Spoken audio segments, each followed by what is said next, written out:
they're playing the cut the power off game. Most people don't understand. I make a video about nanotech. And just before I make that video, it doesn't work. It won't let me make and produce the video. Strange? All the power gets cut. It's like a continuous thing with these people. Every different location I've been to, they cut the power. If I explain my situation to normal people, they don't understand it. So it's like I have to do this like for myself, and what I know seems to be a problem for a lot of people. But there's a lot of people that do know, so we're not alone in this situation. And people think that the world's going to do all these things and no one's going to find out. Impossible. There's one voice, there's two voices, there's three voices. It's just a matter of time before everybody picks up on everything. So you can cut my power all you want to cut it when I'm trying to release a video about stuff that's going on. And a lot of people are in like a dark hole and don't know what's going on. And there's other people like me that do. So if that's a threat to let your civilians and citizens know what's going on, then there's a bigger problem higher up on the ladder, that I could tell you. So today I'm going to talk about how you're tracked. My belief is there's a lot of people in your neighborhood who are recruited to watch you and see what you do, where you go. It's more people who are around you that circulate your vicinity. There are micro nanobites that are small, bitsy particles that you can breathe in, and they form these little cells inside of you where any system could be able to track you.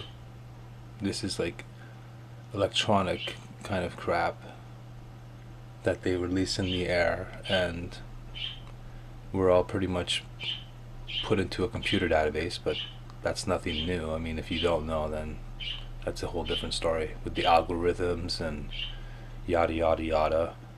But more or less, if you don't have a cell phone and you're not on a computer and you leave your house, there's people, if you look closely, there's always someone watching you. Neighbors across the street, neighbors on the side. Someone's watching you all the time. If one's not, they have times to do so. One will watch you for about 5 minutes, and then the other one, it's like retroactive. Like, so they all know. And if you move to the front of the house, it's like a whole different bunch of people. This is really ridiculous, but it's really true.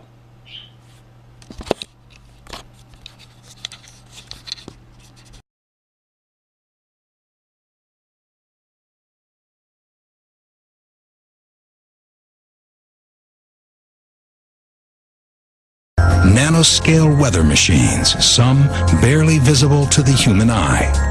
Keeping track of troops in Iraq, the military is already using some type of GPS on some soldiers, but what more can be done? CNN's Brian Todd takes a look in this week's Tech Effect.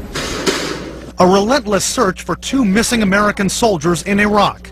Could tracking devices placed on their bodies have helped to find them faster? That kind of technology does exist. Obviously, it's not down to fine microchips at this point, but it does exist and is used in this theater by certain forces when they're conducting the specialized type missions. Even without definitive proof, cloud seeding continues to be practiced in over 34 countries worldwide.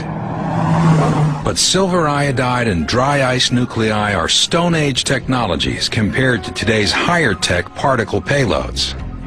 The most amazing of these belong to a family of weather mod devices that are so small you might not see one, even if it was floating in your eye.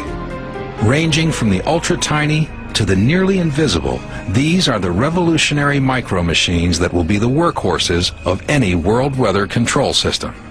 They're MEMS, micro electromechanical sensors. There are approximately 2,000 weather balloons launched globally, worldwide, every day. Those balloons play a huge role in helping us predict and potentially control our weather.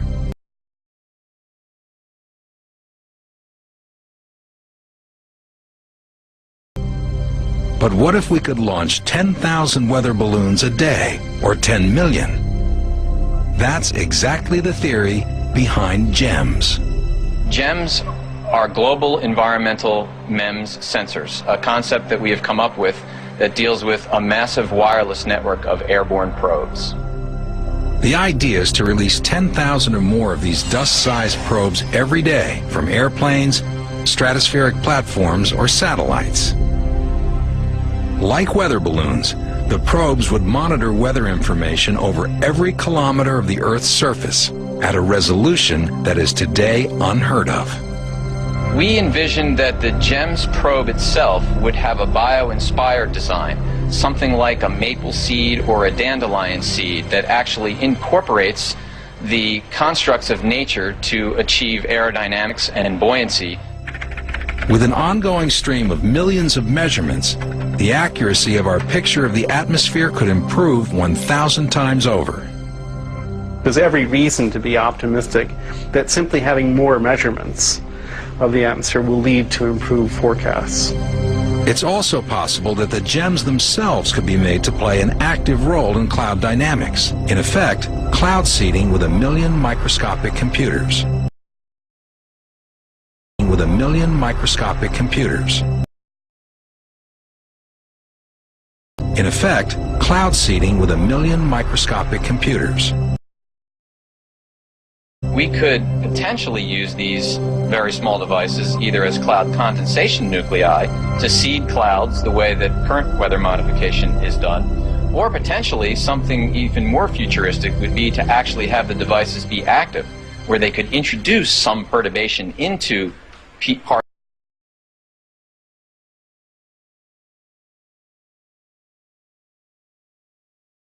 Something even more futuristic would be to actually have the devices be active, where they could introduce some perturbation into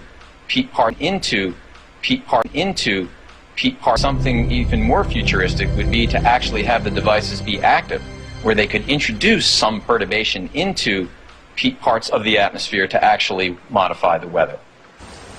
But if GEMS are heavier than air, what will happen when these millions of probes finally fall to Earth?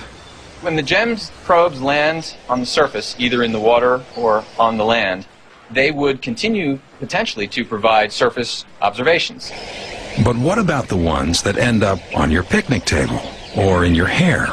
At the sizes we're talking about, if you actually inhaled one or got one in your mouth or one in your eye, it would probably be no different than, say, a speck of dust or a particular particle in the atmosphere that you would get in. You'd probably sneeze it out or cough it up. Useful as nanotechnology will be to weather observation and prediction, there's no question that it will also play a significant role in military weather operations. But in the future, every square inch of every city will be alive with intelligence. Because every street and every building will have a network of microcomputers built right into them. Because every street and every building will have a network of microcomputers built right into them. Built right into them. Built right into them. Dr. Chris Piester calls it smart dust. A smart dust particle or mote is a wireless sensor with sensing, computation, communication, and power in one package. These all-in-one microcomputers will be small, very small. The size of a mote today is about the size of a grain of rice. And we've shown that we can make the circuitry small enough and light enough that eventually it will be possible to make things that are on a sub-millimeter size scale. Tiny specks of computer smart dust will form a vast invisible network that can help manage the infrastructure of even the largest city. Smart cities in the future will take this low-power, inexpensive, small technology and basically distribute it everywhere. These tiny computers record information about their surroundings, information they can send to other computers So it's got to have come then from the environment. Now, we know of one case for sure where the chemtrail fibers were found, and you could maybe put it together. There was two cases. I knew there was and also Lily. And yes. Lily, okay. But there are chemtrails everywhere all the time. Correct, and they could have other chemicals in it. But one key that what I'm calling the smart dust, we're smart dust is a very, very small particle at nano size that has a specific function. This looks like, if you look at certain times of the day and you see dust, but it's not dust, it's like an iridescent glitter. Very specifically different than regular household dust. Yeah. And this would be in areas where we have seen that. You know, Doctor, I got one of those 10 million watt spotlights. You go out at night and point it up to the sky, and you can't believe what's floating in the air. I mean, it's really disgusting. Right, and if you're seeing this iridescence, which looks like just like glitter, that is engineered dust or smart dust type material versus regular household dust, or that does not reflect back. So here comes the conspiracy theory. If Morgellons or Morgellons is related to chemtrails and it's coming out of the spray from airplanes, is there some grand plan to get this stuff into human beings? Well, I don't know if it was a plan or anything, but I will say that all of us have been exposed, all animals, all life forms on this planet. It's just a matter of what our genetic makeup is, what we have been chemically poisoned with as an industry, meaning working in industry versus living in certain polluted areas, that is allowing this to manifest more rapidly in individuals than ourselves.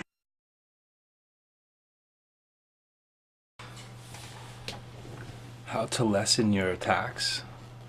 Get rid of your cell phone. You see that stupid little thing that buzzes off with calls and texts and all those things when you're in between things? Throw it away. You don't need it. It's being used more against you than you can use it for you. Technology is a killer. A killer.